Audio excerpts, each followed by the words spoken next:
Ikalawang kabanata. Dahil ipinanganak na kayong muli, talikuran nyo na ang lahat ng uri ng kasamaan, pandaraya, pagkukunwari, pagkainggit, at lahat ng paninirang puri. Gaya ng sanggol na bagong panganak, manabik kayo sa dalisay na gatas na espiritual, upang lumago kayo hanggang makamtan nyo ang ganap na kaligtasan. Ngayong naranasan na ninyo ang kabutihan ng Panginoon. Siya ang batong buhay na itinakwil ng mga tao pero pinili ng Diyos at mahalaga sa paningin niya. At habang lumalapit kayo sa Kanya, kayo na tulad din ng batong buhay ay itinatayo ng Diyos bilang isang gusaling espiritual. At bilang mga banal na paring pinili ng Diyos, nag-aalay kayo sa Kanya ng mga espiritual na handog na kalugod-lugod sa Kanya, dahil ginagawa niyo ito sa pamamagitan ni Hesukristo. Sapagkat sinasabi ng Diyos sa kasulatan, "May pinili akong maghahari sa Zion, tulad niya'y mahalagang bato na ginawa kong pundasyon. Ang sumasampalataya sa Kanya ay hindi mapapahiya. Kaya kayong sumasampalataya ay pararangalan ng Diyos. Ngunit sa taong hindi sumasampalataya ay naganap ang sinasabi ng kasulatan. Ang batong itinakwil ng mga tagapagtayo ay siyang naging batong pundasyon. Ang batong ito ay naging katitisuran sa mga tao at nakakapagpadapa sa kanila. Natitisod sila dahil ayaw nilang sundin ang salita ng Diyos. Ganoon ang nakatalaga para sa kanila. Ngunit kayo'y mga taong pinili, mga maharlikang pari, at mga mamamayan ng Diyos. Pinili kayo ng Diyos na maging Kanya upang ipahayag ninyo ang kahanga-hanga niyang mga gawa. Siya ang tumawag sa inyo mula sa kadiliman tungo sa kahanga-hanga niyang kaliwanagan. Dati hindi kayo mga taong sakop ng Diyos, pero ngayon, mga sakop na niya kayo. Noon, hindi kayo kinaawaan ng Diyos, pero ngayon, kinaawaan na niya kayo. Mga minamahal, mga dayuhan kayong nakikitira lang sa mundong ito.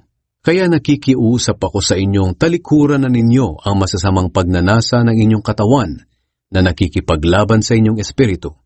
Sa lahat ng oras, ipakita nyo sa mga taong hindi kumikilala sa Diyos ang matuwid ninyong pamumuhay. Kahit pinararatangan nila kayo ngayon ng masama, sa bandang huli ay makikita nila ang mga kabutihang ginagawa nyo at luluwalhatiin nila ang Diyos sa araw ng pagdating niya. Magpasakop kayo sa mga tagapamahala ng bayan. Alang-alang sa Panginoon, magpasakop kayo sa lahat ng tagapamahala ng bayan, maging sa emperador na may pinakamataas na kapangyarihan, o sa mga gobernador na sinugo ng Diyos para magparusa sa mga gumagawa ng masama at magparangal sa mga gumagawa ng mabuti. Sapagkat ito ang kalooban ng Diyos, na sa pamamagitan ng mabuti ninyong gawa ay walang masabi ang mga hangal na walang alam sa katotohanan. Malaya nga kayo, pero hindi ito nangangahulugang malaya na kayong gumawa ng masama, kundi mamuhay kayo bilang mga alipin ng Diyos. Igalang nyo ang lahat ng tao at mahalin nyo ang mga kapatid ninyo kay Kristo. Mamuhay kayo ng may takot sa Diyos at igalang ninyo ang emperador. Tularan ninyo si Kristo.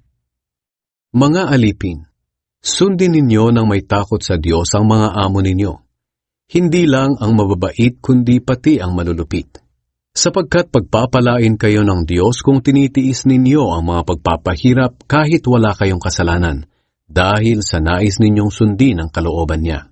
Pero kung parusahan kayo dahil sa ginagawa ninyong masama, wala ring kabuluhan kahit tiisin ninyo ito.